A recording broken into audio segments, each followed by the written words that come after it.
आपण पाहत आहात महाराष्ट्र टुडे न्यूज।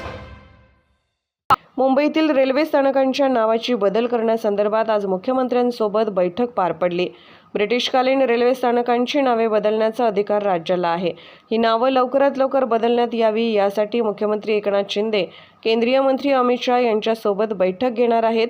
मुंबईतील ब्रिटिशकालीन या रेल्वे स्थानकांची नावे बदलणार। मुंबई सेंट्रलचे नाव नाना जगन्नाथ शंकर शेठ हे नाव ठेवण्यात यावं असा प्रस्ताव केंद्राला देण्यात आला आहे। किंग्स सर्कलचं तीर्थंकर पार्श्वनाथ करण्यात येण्याचा प्रस्ताव आहे। Mumbai Central Marine Lines Dockyard स्टेशनची नावे बदलण्याचा प्रस्ताव पाठवण्यात आला आहे।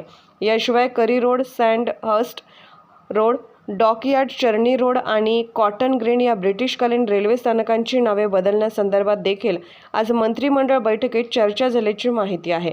नामांतराचा अंतिम निर्णय केंद्र आणि रेल्वे मंत्रालय घेणार। बुधवारी राज्य मंत्रिमंडळाची बैठक पार पडणार आहे।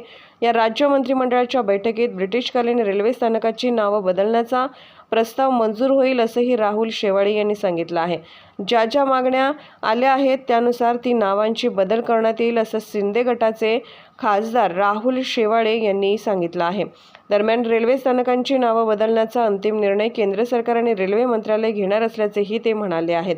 रेल्वे स्थानकासाठी या नव्या नावांचा प्रस्ताव दरम्यान करी रोड स्टेशनचे नाव लालबाग, सँडहर्स्ट रोड स्टेशनचे नाव डोंगरी, मरीन लाईन स्टेशनचे नाव मुंबादेवी, डॉकयार्ड स्टेशनचे नाव माझगाव स्टेशन, चर्नी रोड स्टेशनचं नाव गिरगाव, कॉटन ग्रीन स्टेशनचे नाव काळा चौकी या नव्या नावांचा प्रस्ताव आहे।